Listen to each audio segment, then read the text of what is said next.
Pra marrëveshjen që ka të bëjë me njohjen e shërbimeve të kualifikuara të besuara dhe të skemave të identifikimit elektronik ndërmjet Republikës së Kosovës dhe Malit të Zi. Në Kosova me Malin e Zi, pra kemi marrëdhënie shumë të mira miqësore, që bazohen në vlerat të përbashkëta, në respekt të ndërsjellë dhe në aspiratat përbashkëta që kemi drejt anëtarësimit në Bashkimin Evropian. Marrëveshja e sotme është edhe një hap i radhës drejt forcimit të këtyre marrëdhënieve tona bilaterale. Kosova është duke avancuar në agjendën e saj të reformave në fushën e transformimit digital.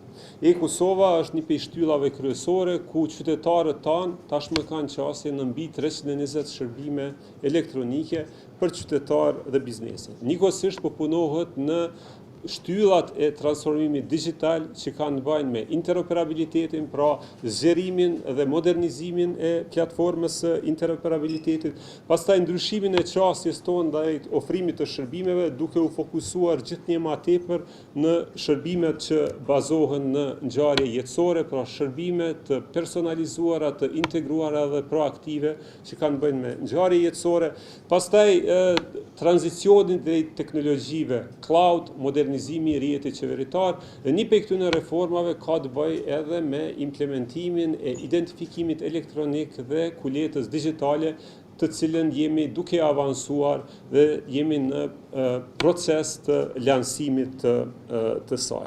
Jam shumë i lumtur që zgjidhem sot në Prishtinë për shumë arsye, sepse ne shqiptarët e Malit të Zi Prishtinën e shohim si vendin tonë. Rasti është edhe më i madh pasi që edhe formalisht bëjmë një marrëveshje, pra ne shkruam një marrëveshje shumë të rëndësishme ku po i heqim kufit digital me Republikën e Kosovës. Kjo marrëveshje ka rëndësi shumë të madhe në rreth të parë për qytetarët tonë të dy vendeve, të cilët jetojnë e punojnë